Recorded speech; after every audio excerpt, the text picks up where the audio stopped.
Welcome back to the Fourth Way Podcast. In this episode, I am going to play you an excerpt from the last chapter of Adin Ballou's Christian Non-Resistance in All Its Important Bearings. This is actually something I played in full, his whole book, in season 12. And I'm going to play you, it's about 36 minutes. It starts at 36 minutes into that episode. And I'm going to cut this portion out because I think it's just really great because he talks about poverty and social justice and all of those sorts of things. And I love his whole book because he talks about so many different things. I mean, not just nonviolence, but then government and poverty and those sorts of things. Because if you can tell by all the seasons that I've done, there is so much interrelation with nonviolence. I started this podcast off focused on nonviolence, but you see all of the different things that nonviolence touches. It touches on the abortion issue. It touches on the truth issue. It touches on politics and how we go about imposing our will on the world. It deals with propaganda. It deals with so many different things in the world because your view of the value of all human beings, including those you don't like and including those you would consider your enemy, are really important. And this isn't just, if you remember back from the Christian Quotes compilation in this season, it's not just a refusal to do negative evil, right? A refusal to do violence to somebody else, a refusal to harm somebody else, to be malicious. It also impacts, in this season you're seeing, a refusal to engage in positive good, right? Withholding positive resources is, in a lot of ways, I mean, really, in God's eyes, it's the same as doing malicious evil, right? Get away from me, you wicked servants, I never knew you. Who does he say that to? The people who didn't feed him, the people who didn't clothe him, the people who didn't house him, the people who didn't visit him in prison, right?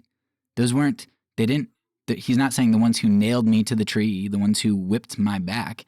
He's saying the ones who withheld positive good, right? Who refused to engage in positive justice. And so in Adin Ballou's work, he explores from the very beginning, he's focused on nonviolence, but he ends up getting, in this last chapter, to government and to poverty and wealth. And what he is essentially arguing is a lot like what John Woolman argued, which is this idea that, everything springs from selfishness, right? James, these wars, they spring up because of your desires, your selfishness. And so people, to look out for themselves, try to hoard wealth. They try to lord things over other people. That creates injustices. Now you have people who are lacking, people who are exploited, people who are oppressed. And what do? They see violence as their only means out of it. And now they do violence. They become people with power, perhaps. And now they exploit people. In fact, somebody got me hooked on, one of my friends got me hooked on this, the anime series. I'd never really watched anime before, but Attack on Titan.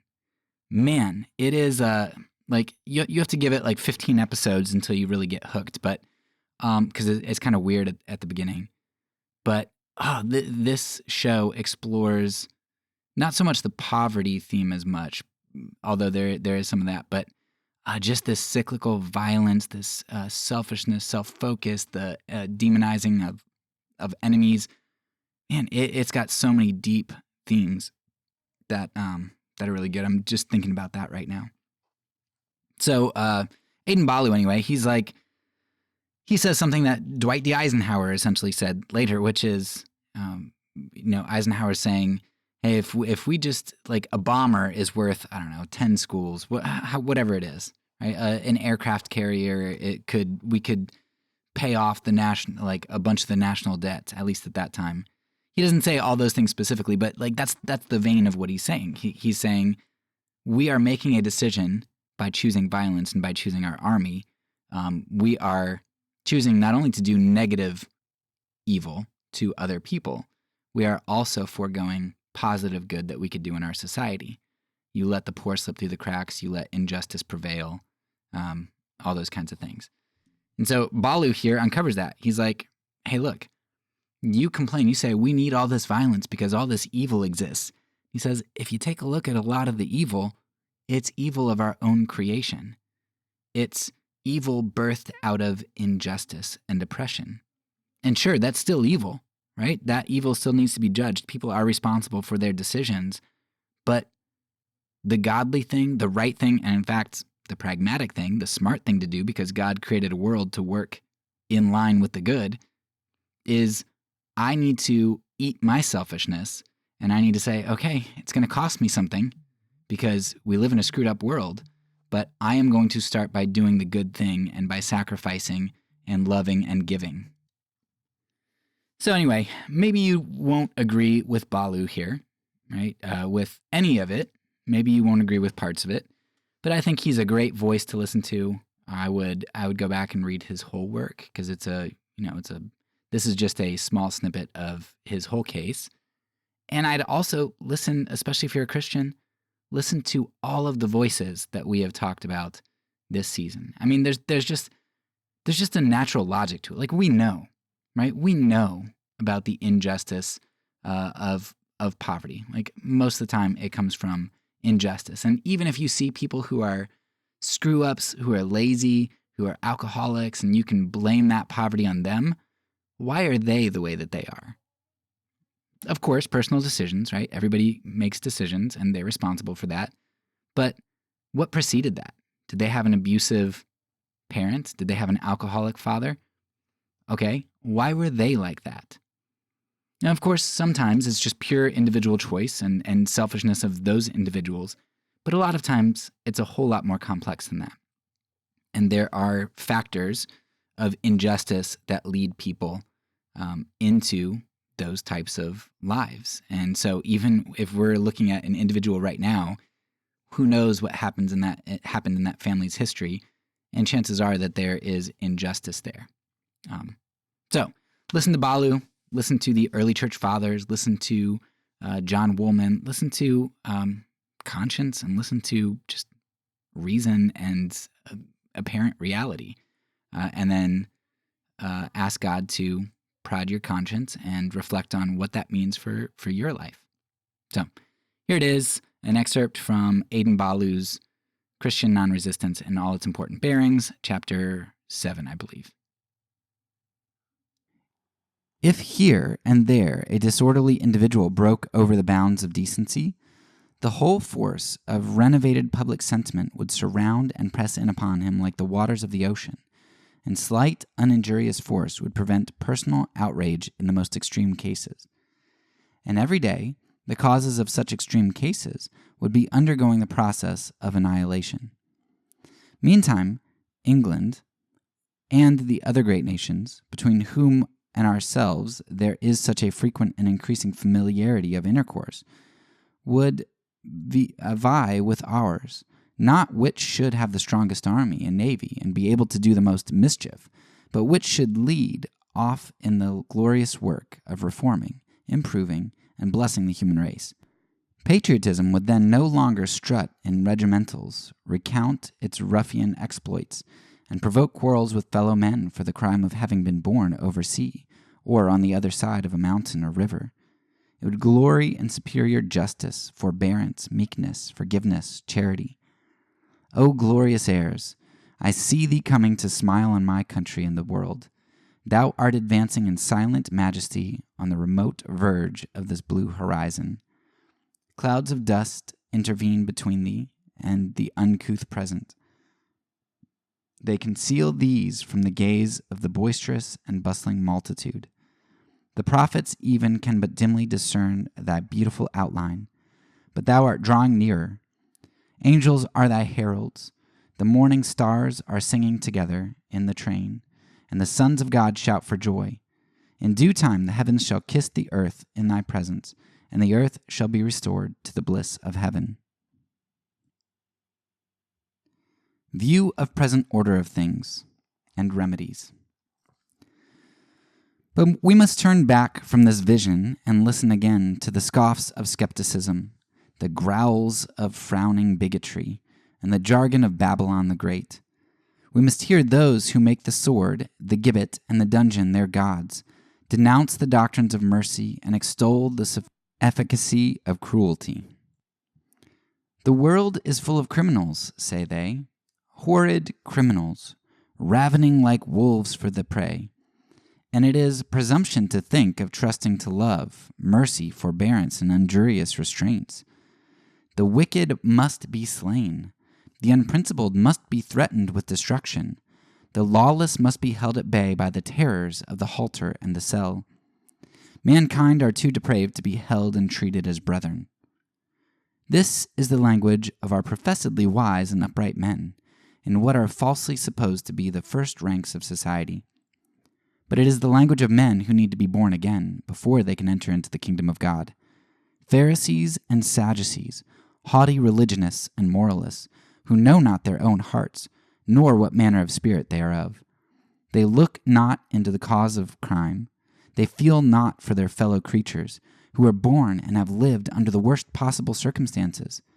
They see not that 9/10 of the crimes of those whom they glory in bringing to the punishment might have been prevented had good people, so-called, been good enough to care for others beyond the precincts of their own blood relationship.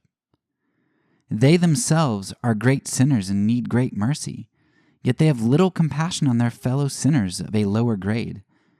They live in a sort of conventional decency and imagine it to be true morality. They are clothed with the fashionable garments of a superfine selfishness, and vainly imagine themselves acceptable to God. They are supremely covetous of this world's goods, and revel in the midst of extravagance, yet think only of the guilt and deserved punishment of thieves and robbers. Let them spare their maledictions against the punishable class of their fellow creatures. Let each one of them seriously ask the following questions. How much better am I by nature than these murderers, robbers, thieves, and wretched culprits, whom I so much detest? Had I been born of their parents, been brought up as they were brought up, been neglected by the better classes as they were neglected, been tempted as they have been tempted, and been treated as they have been treated, should I have been at this moment what I am? Should I not have been one amongst them, hated and hunted down as a hopeless reprobate? How much attention have I given in my whole life to the consideration of the causes which make one person to differ from another? How much time have I spent in earnest endeavors to prevent my fellow creatures from falling into these crimes, in educating them while children, providing them a good home of industry and comfort in youth, and inducing them in mature age to lead orderly lives? How much thought, how much affection, how much time, how much of my money have I devoted to such purposes? Have I considered these things? Have I brought up my family to consider them? Have I proposed them to my neighbors? Have I brought them before my religious or literary associates? Have I tried by precept, persuasion, and example to unite my friends in preventing pauperism, vice, and crime? Or have I thought chiefly of deterring and punishing crime? Have I been spending nearly all my attention and efforts on myself and my own family to obtain wealth, distinction, fame, self-aggrandizement, and self-indulgence? Have I not been living all this time to myself and for my own little circle of relations and friends? What has my religion done towards making me a Christian after the pattern of Jesus? What has my morality amounted to but worldly decency? And have I not done some things in secret in spite of all my religion and morality, which if known to the world would plunge me into the depths of disgrace? What have I to boast of? Why am I so intent on punishing instead of forgiving and reforming my less fortunate fellow sinners? Would not such a self-examination as this essentially humble and chasten many a self-righteous person? The truth is, if 1/100th part of what the better classes of society now acquire contrary to the law of love, and expand on themselves to their positive hurt, were faithfully devoted to the prevention and reformation of crime, scarce an offender would remain in society, if no more than what is expended in detecting, trying to punish criminals were judiciously applied to the work of prevention and reformation, it would accomplish 10 times more for society than it now does. But alas, as undertakers live and flourish by burying the dead, so there are not a few in the present organization of society who live by hunting and punishing criminals. And yet, many of the worst offenders luxuriate in perfect impunity, fortified by bulwarks impregnable to the penal laws. At the same time, the ordinary acquisition of property by what are called the better classes, the criers out for a punishment, is only a fashionable species of gambling and extortion in which the cunning, the fortunate, and the unscrupulous carry off the stakes amid the perpetual grumblings of the unlucky losers. Besides this, intemperance and licentiousness are permitted to allure millions through their licensed portals at the chambers of hell, and slavery shakes her whips and chains over a sixth portion of a professedly free people, under the protection of our star-spangled banner. Is it any wonder that such a state of things, such a religion, such a morality, such unbridled acquisitiveness, such selfishness, and such oppression of the governing portion should breed, foster, and perpetuate all manner of vice and crime in the under classes of society? Not at all. Therefore, Christian non-resistance protests against the wickedness of the punishing, as well as the punished classes.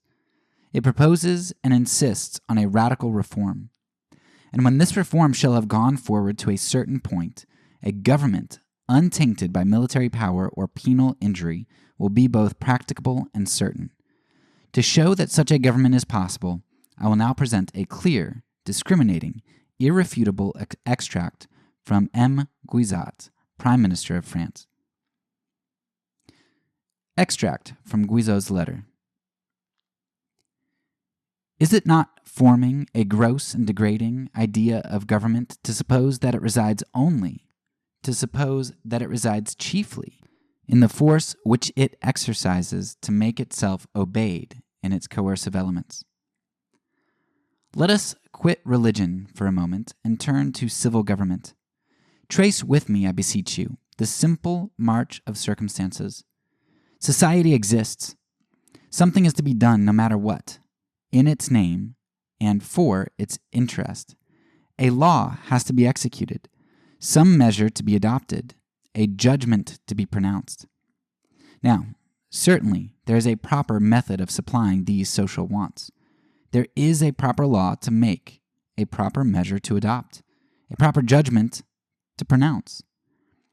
Whatever may be the matter in hand, whatever may be the interest in question, there is, upon every occasion, a truth which must be discovered and which ought to decide the matter and govern the conduct to be adopted. The first business of government is to seek this truth. It is to discover what is just, reasonable, and suitable to society. When this is found, it is proclaimed. The next business is to introduce it to the public mind, to get it approved by the men upon whom it is to act, to persuade them that it is reasonable. In all this, is there anything coercive? Not at all. Suppose now that the truth which ought to decide upon the affair, no matter what, suppose I say that the truth being found and proclaimed, all understandings should be at once convinced, all wills at once determined, and all should acknowledge that the government was right and obey it spontaneously.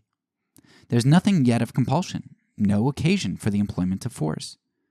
Does it follow, then, that a government does not exist? Is there nothing of government in all this? To be sure there is, and it has accomplished its task. Compulsion appears not till the resistance of individuals calls for it, till the idea, the decision which authority has adopted, fails to obtain the approbation or the voluntary submission of all. Then government employs force to make itself obeyed.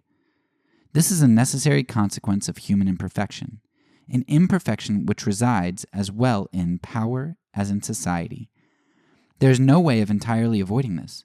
Civil governments will always be obliged to have recourse, in a certain degree, to compulsion. Still, it is evident they are not made up of compulsion, because whenever they can, they are glad to do it without it. to the great blessing of all. And their highest point of perfection is to be able to discard it and trust to means purely moral to their influence upon the understanding, so that in proportion as government can dispense with compulsion and force, the more faithful it is in its true nature, and the better it fulfills the purpose for which it is sent. This is not to shrink. This is not to give way, as people commonly cry out. It is merely acting in a different manner, in a manner more general and powerful. Those governments which employ the most compulsion perform much less than those which scarcely ever have recourse to it. Government, by addressing itself to the understanding, by engaging the free will of its subjects, by acting by means purely intellectual instead of contracting, expands and elevates itself. It is then that it accomplishes most and attains to the greatest objects. On the contrary, it is when a government is obliged to be constantly employing its physical arm that it becomes weak and restrained, that it does little and does that little badly. The essence of government, then, by no means resides in compulsion, in the exercise of brute force. It consists more especially of a system of means and powers conceived for the purpose of discovering upon all occasions what is best to be done, for the purpose of discovering the truth which by right ought to govern society, for the purpose of persuading all men to acknowledge this truth, to adopt and respect it willingly and freely. Thus I think I have shown that the necessity for and the existence of government are very conceivable, even though there should be no room for compulsion, even though it should be absolutely forbidden.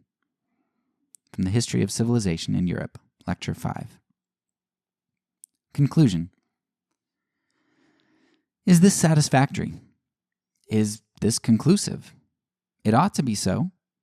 It is not the language of a non-resistant enthusiast, a utopian dreamer, but of Monsieur Guizot, an intelligent and accomplished prime minister of Louis Philippe.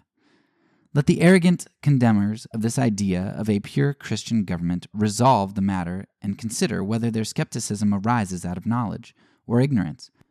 To a sound mind, the case admits of little doubt.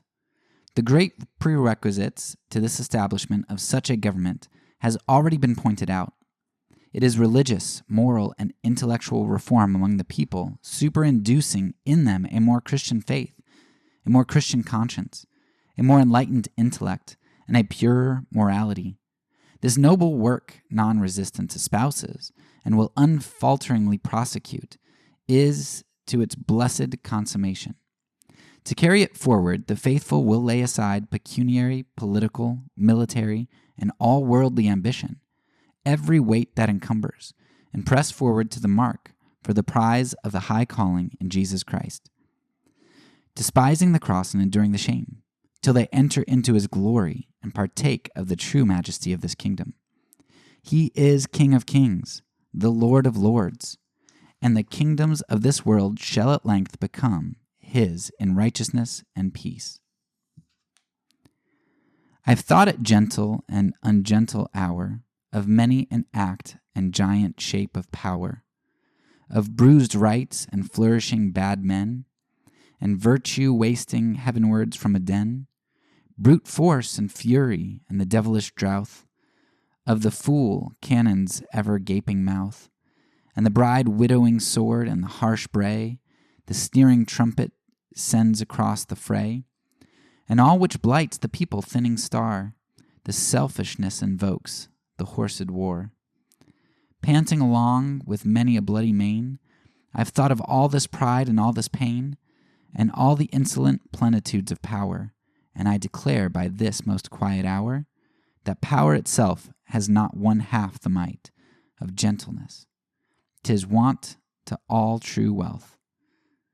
The uneasy madman's force to the wise health, blind downward beating to the eye that see, noise to persuasion, doubt to certainty, the consciousness of strength in enemies, who must be strained upon, or else they rise. Whereas all shrieks and clangs with which a sphere undone and fired could rake the midnight sky, compared with that vast dumbness nature keeps throughout her starry deeps, most old and mild and awful and unbroken, which tells a tale of peace beyond whate'er was spoken. Leigh Hunt.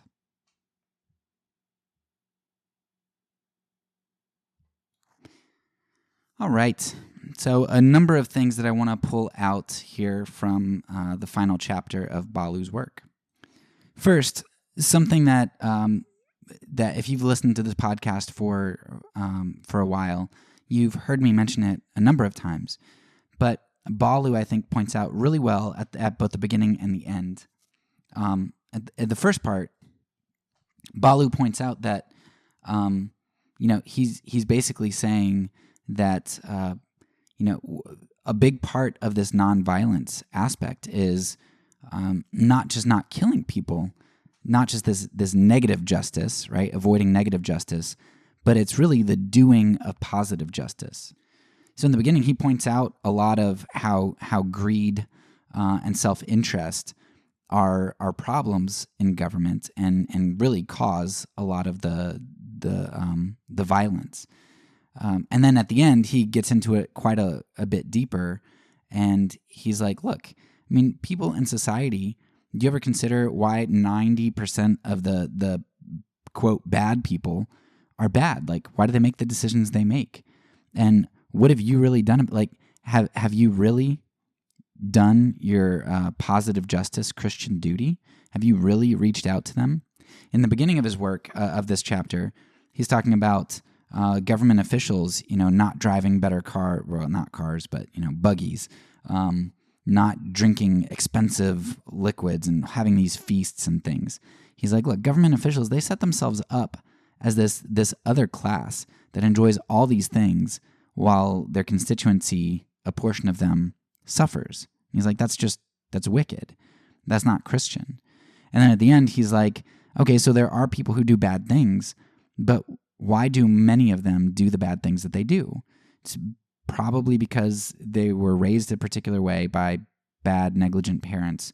They came into want because of poverty or because people are taking advantage of them.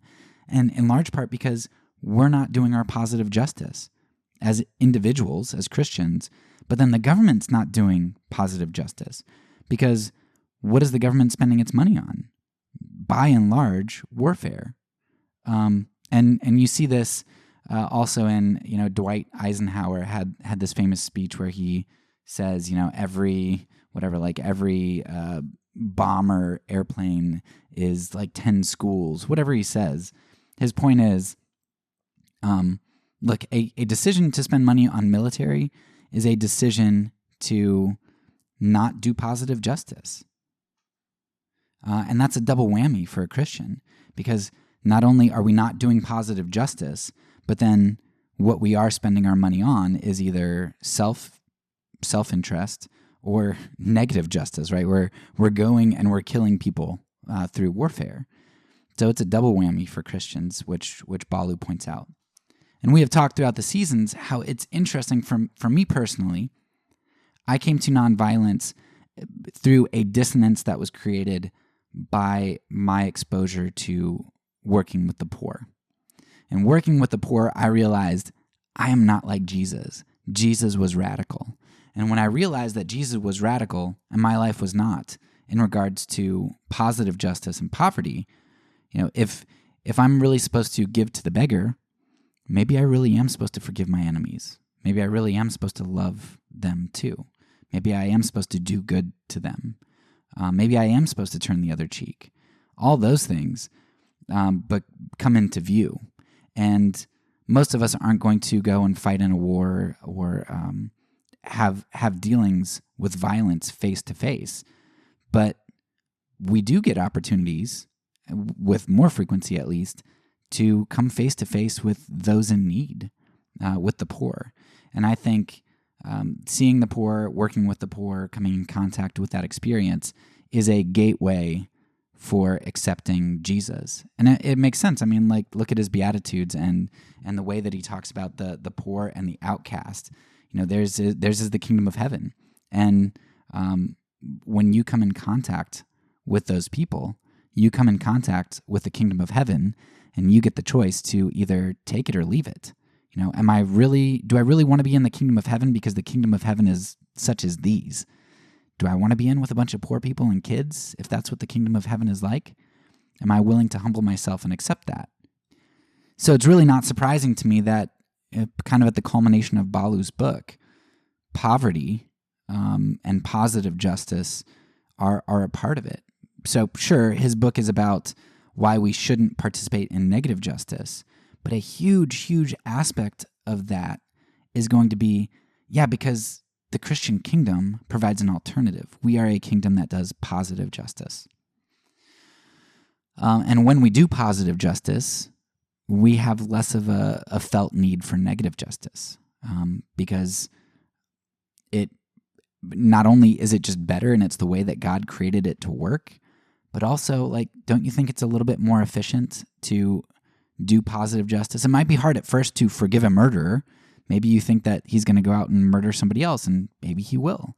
But as we start to do positive justice, we create less victims and we cut off a cycle of violence.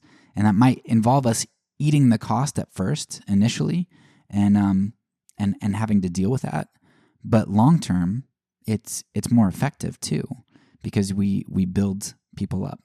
I know that they're doing this in different communities, like with gangs and trying to have mediators and interventions. And there are lots of peacemakers doing great work across the world, trying to facilitate this type of thing.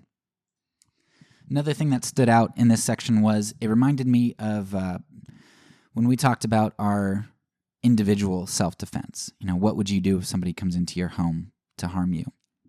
And John Howard Yoder has a book called What Would You Do?, in which he highlights something that I think Ballou hits on perfectly right here too, where Yoder basically says, hey, look, you really don't care about, about self-defense.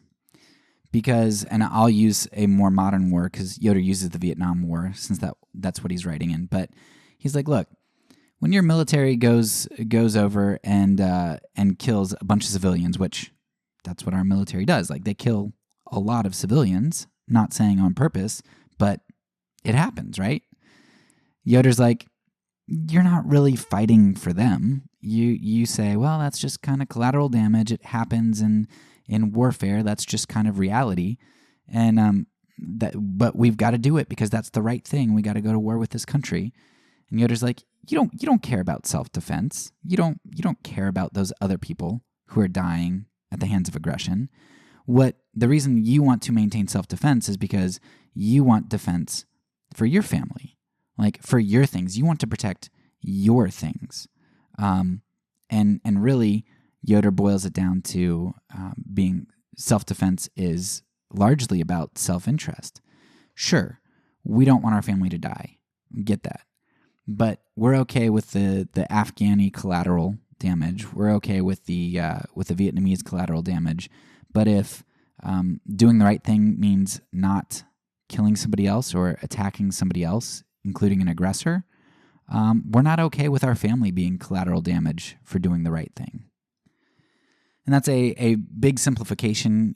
You should go back and listen to that episode if you want it kind of hashed out more. And I think I quote Yoder, but self-interest is a huge part of this discussion when it comes to violence, because a lot of violence is a result of our selfishness and self-focus, hoarding resources, greed, protecting those resources, all that kind of stuff. And so you find that quite often poverty and social justice are inextricably linked with the idea of violence, nonviolence. Why do we go to wars? Why do we kill? Why do we have harsh sentences? A lot of times when you really dig into it, it's self-protection, protection of the ruling class or the tyranny of the majority, if you're in a democracy. The second thing I would highlight here from Ballou's last section is I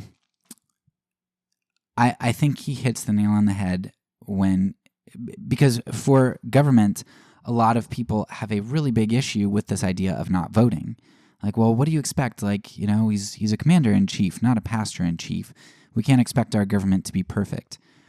And Ballou really hammers home that, basically, if you vote and if you involve yourself in government, you are agreeing to promote the things that the Constitution, state or federal, the things that says. And so, what does it say? It says that you're voting for a commander-in-chief. You're voting for somebody to go to war, to be in charge of militias, to exact punishment, like all these things. And so, whatever the government does that's constitutional, they do in your name. Now, sure, if somebody gets in government and does something illegal or unconstitutional, you didn't elect them to do that, so that's not done in your name. There are imperfect people and they do bad things. You're not responsible for that. But for the things that they do under the Constitution, you are responsible for. If you voted for one of the presidents that was that participated in the war in Afghanistan, which I did, I voted for Bush the first time, and I think I voted for him the second time, and then whatever. I voted in all the elections up through 2016. I didn't vote in the last one, 2020, whatever that was. I gave them free rein to do what they did. The civilian deaths, as well as the Yemeni children who are starving, the Yemeni people who are starving, because my government is in league with Saudi Arabia and propping them up. I have culpability in those events because I gave my government permission to use my name to do whatever they did that was constitutional. I have blood on my hands. And that's serious. So, and Ballou says, well, if you're nonviolent and you try to go through the government and say, well, I'm really nonviolent, but I'm going to vote so I can get on the inside and then and disrupt it from the inside and vote for nonviolent things. He's like, well, then you're just a liar because you say that you're agreeing with these things, but really you don't. So you either have to be a perjurer or you have to be complicit with what the state does. And Ballou, shows us that, well, what really needs to happen is we need to not support those things. And sure, it's idealistic to think that tomorrow we're going to have the vast majority of the American public who is practicing Christians who are doing positive justice and refuse to do violence. Yeah, it's not going to happen tomorrow, but it's not going to happen at all if people don't change and make Christ their king. And so our job is not to worry so much about the practicality of things, but to do what's right, to be faithful. So I just love how Ballou so well shows that the logic, the moral logic of participation in governmental system. Now, if you're not nonviolent, it probably doesn't weigh on you nearly as much as it does if you are nonviolent. I don't see how you can morally, logically, philosophically adhere to nonviolence and not be a Christian anarchist. That's very difficult for me to see. I don't understand how you can participate in government as it is. Any government in the world, I think any national government in the world, I don't know how you can participate in it and be consistently nonviolent. If you're not for nonviolence, I still think, the government does so many objectively bad things that are constitutional. I just don't know how you can still justify that, even if you are for violence and the penal system and things. But I guess I could see that a little bit more. So anyway, that wraps up our time with Ballou. Love this work. It's one that I'm going to read probably at least once a year. This is like my second or third time reading through it, and I'm more amazed at it this time on my third reading than I was on my first or second. It's just such a good work, and it's It's relatively short, but it's got so much jam-packed into it, and it's great. So I hope you guys enjoyed it. That's all for now. So peace, and because I'm a pacifist, when I say it, I mean it.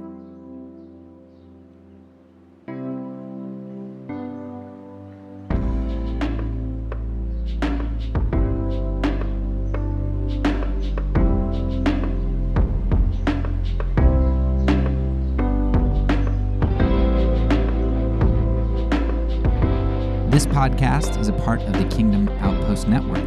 Please check out the links below to find other great podcasts and content related to nonviolence and kingdom living.